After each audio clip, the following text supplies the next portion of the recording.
estamos en camino al Congreso Mundial de Editores de Medios y por eso me toca recurrir de nuevo a la grabación hechiza. Perdón por eso, pero bueno, aquí estamos para dar la cara.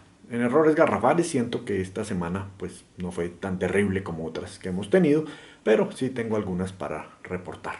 El premio se lo vamos a dar a unas matemáticas de periodista, o más bien de concejal de Bogotá, en una nota sobre unas cifras de seguridad de aquí, de Bogotá, que reveló el concejal Javier Palacio esta semana. El titular era muy impactante: cada 3 horas atracan a una persona en Bogotá.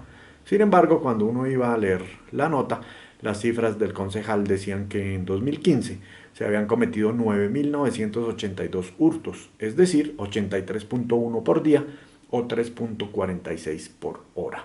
Si hubiera 83 hurtos cada día, pues al año no hubieran sido más bien como 30.000 hurtos y no los 9.000 que reportaba el concejal. Y si no eran 83, pues cada hora no se habrían cometido 3 hurtos, como decía el titular.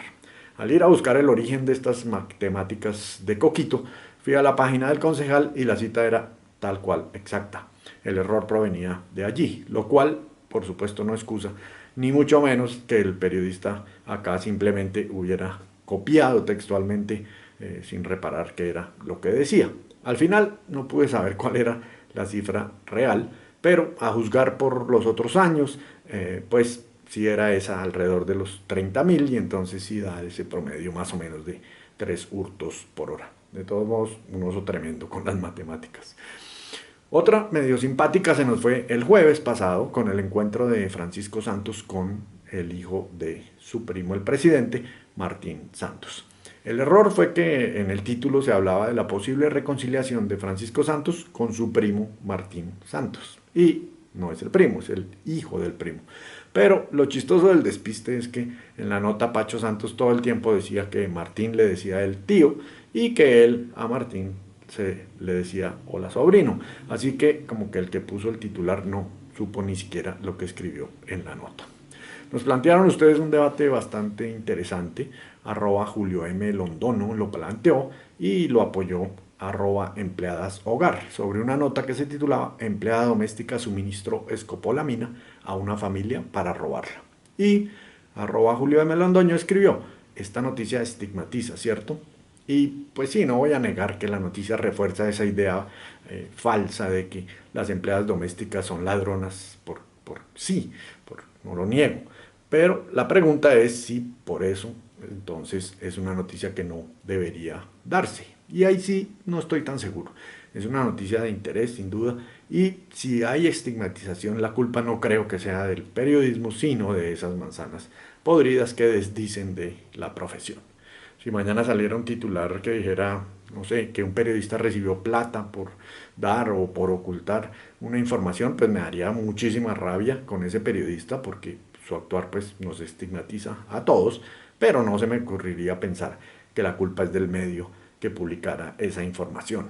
De todos modos, pues es un debate interesante este de cuando uno estigmatiza o no. Como también fue bueno el debate que tuvimos el domingo anterior para definir la portada del lunes en el impreso, que todavía tiene algunos editores protestando por la decisión final y al director dudando sobre si acertamos o no. Estaban peleando la portada dos noticias importantes, muy importantes.